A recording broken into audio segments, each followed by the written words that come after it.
officers with me here. We're just out here making sure there's no one's violent, no one's attacking each other, breaking property. All of us have different equipment. Basically, this is a pepper ball gun. It just shoots like paint pellets that have pepper ball in them.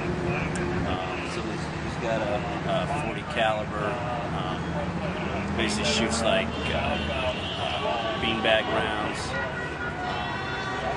So these guys have the 42-inch batons, that kind of thing.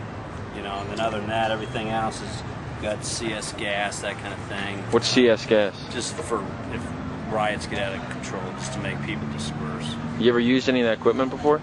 We've used a pepper ball before, not here at this convention, but just on patrol. And other than that, no. I mean, the baton, you know, stuff like that that's just normally in patrol. So. You guys expecting a safe week? We are. We're hoping, at least. And you said you guys are from the Aurora Police Department? Aurora Police Department. It's the biggest suburb just here to the eastern border of Denver.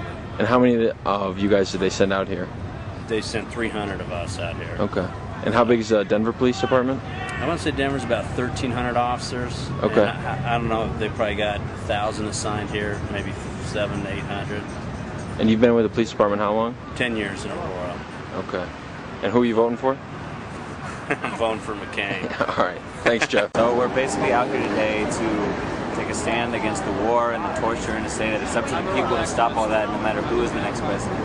And just relying on Barack Obama or John McCain to stop torture, stop the whole trajectory, the fascist trajectory that Bush is taking this country on, is not enough. You know, Obama has already approved the FISA bill, which grants more spying to the more spying powers to the government, surveillance powers. This is a continuation of Bush's policies. He's called for more troops in Afghanistan. This is a continuation of the illegitimate war on terror that Bush has started. You know what I mean? Obama has called for expanding Bush's faith-based initiatives, which is a continuation of the assault on the separation of church and state, increasingly putting Christian fundamentalism into every sphere of society, you know. It's a continuation of the Bush program and stuff, with a different face, and that's not okay.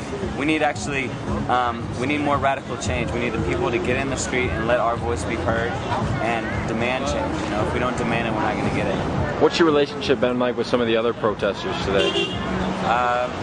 Positive. Yeah? And what about security? Are you guys having any problems with security? No? Do you think there's enough security or too much out here? I'm not going to know that.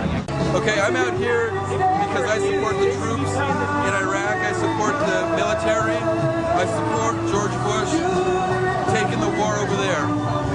And I'm glad that there were not weapons of mass destruction, even though Bill Clinton thought there was weapons of mass destruction there. And of course they moved them, or they hit them, or they did something with them. I know that the anti-war crowd is saying, well, what about them giving their life? But my question to that is, well, what about all the lives that have been saved because they were there? You don't hear anything about that. Are we safe in this country? Yes, we are safe in this country. We're here in Denver, Colorado, supporting our troops at the national convention that's going on. And we couldn't do this in Havana. We couldn't do this in Beijing.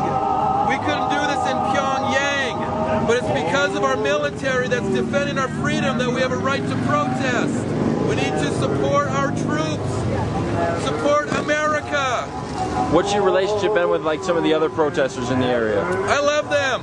I love our other protesters because they have a right to protest.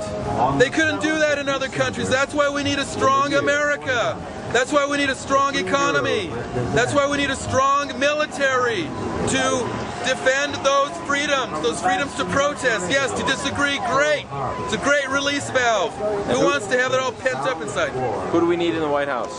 Yes, we need a conservative in the White House to defend our freedom and support our troops, and that person is John McCain. Go, John McCain, yeah!